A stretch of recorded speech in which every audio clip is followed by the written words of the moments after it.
Video तो डाला बोला भगवान जी हमारी मदद करें।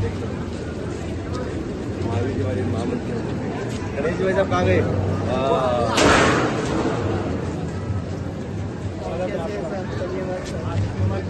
गणेश भाई साहब सबसे बढ़िया पुण्य मिलता है पुण्य अलग बात और है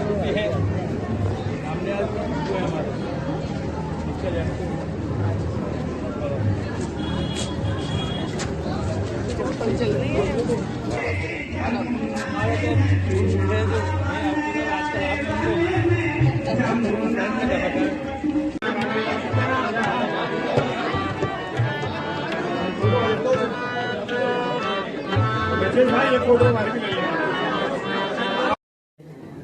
आज के समय पे कुछ हावी नहीं है, जनता का विकास हावी है, इसके अलावा और कुछ नहीं।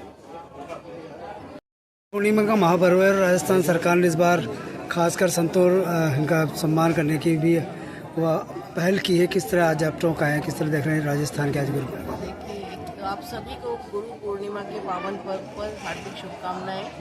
और ये हमारी सनातन है, संस्कृति है, जिसमें गुरु का दर्जा सबसे ऊपर रखा गया है। और ऐसे गुरुओं को नमन करना जो समाज की एकता के लिए, समाज के सामंजस्य के लिए, समाज को नई दिशा देने के लिए हमेशा प्रयासरत रहते हैं, उनको गुरुओं को नमन करने का दिन है। और राजस्थान की सरकार ने भी और भारतीय जनता पार्टी ने ये निर्धारित किया है कि हम अपने गुरुजनों के स्थान पर जाकर उनका सम्मान करेंगे, उनका आशीर्वाद लेंगे, ताकि समाज में इसी तरह एकरूपता, सामंजस्य बना रहे। और जिस विकसित भारत के संकल्प के साथ मोदी जी आगे बढ़ रहे हैं, उस विकसित भारत के संकल्प को हम सिद्धि तक पहुंचाएं, हम पूर्ण करें।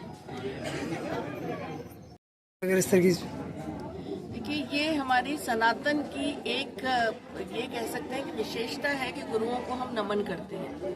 उसमें भी अगर उन्हें ऐतराज है, क्योंकि वो पार्टी एक सिर्फ परिवार की पार्टी है, उससे आगे उन्हें कुछ नजर नहीं आता।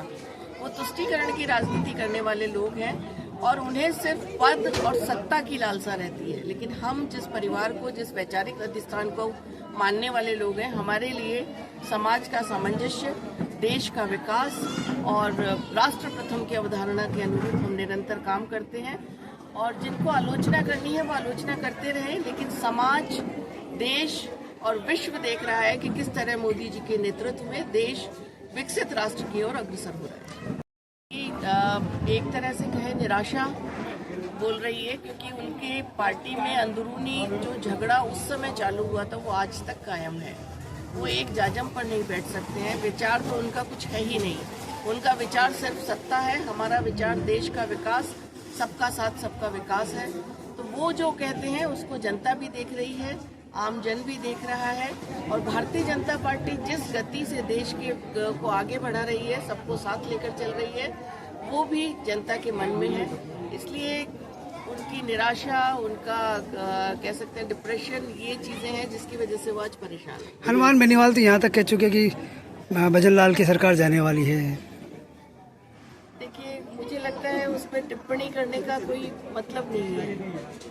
जो निराशा में डूबे हुए हैं, जो जिनको आगे भविष्य में अंधकार दिख रहा है, वो इस तरह की बातें अगर करते हैं तो ये उनका विचार है।